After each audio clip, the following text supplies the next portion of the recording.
Hello students, আমি তোমাদের SKM sir বলছি। আজকে আমি তোমাদের সাইটেশন এবং রেফারেন্সের মধ্যে পার্থক্য নিয়ে আলোচনা করব। তবে এই পার্থক্যটা আলোচনা করতে গেলে আমরা বাঁ দিকে সাইটেশন এবং ডান দিকে রেফারেন্সের পয়েন্টগুলো তুলে ধরব।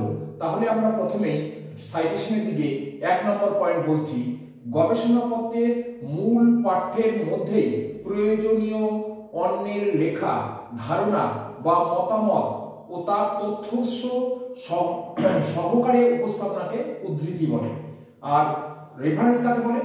কোনো গবেষক তার গবেষণাপত্রের প্রাসঙ্গিকভাবে মূল পাঠ্যের মধ্যে উদ্ধৃতি বা ব্যবহৃত তথ্য উৎসের তালিকাকে রেফারেন্স বলে। 2 নম্বর পয়েন্ট বলবো, উদ্ধৃতি পাঠককে সংশ্লিষ্ট লেখাটি বা বক্তব্যটি অন্য কোন লেখা থেকে এসেছে তা খুঁজে পেতে সাহায্য করে। রেফারেন্সের দিকে 2 নম্বর, রেফারেন্স পাঠককে সমীক্ষার মূল্য তথ্য উৎস অনুসন্ধানে সাহায্য করে।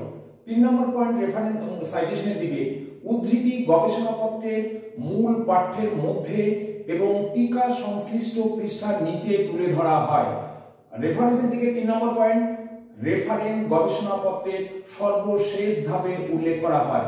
4 নম্বর পয়েন্ট অর্থাৎ লাস্ট পয়েন্ট সাইটেশনের দিকে, উদ্ধৃতি লেখার ক্ষেত্রে লেখকের পদবি প্রথমে লিখতে হবে, তারপর কমা চিহ্ন দিতে হবে, তারপর প্রকাশকাল অর্থাৎ কত সালে বইটা প্রকাশনা হয়েছে সেটা লিখতে হবে। এবার লাস্ট পয়েন্ট রেফারেন্সের 4 নম্বর পয়েন্ট, রেফারেন্স লেখার ক্ষেত্রে ক্রমানুসারে লেখকের পদবি, নাম, প্রকাশকাল, শিরোনাম, প্রকাশন স্থান এবং প্রকাশক ইত্যাদি লিখতে হবে। অর্থাৎ যদি মন্ডল সারনেম মন্ডল হয় তাহলে মন্ডল কমা এসকে ব্র্যাকেটে ইয়ার 2024, তারপর বইটার টাইটেল দিতে হবে।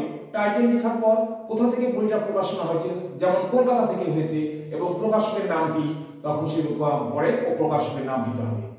Thank you student.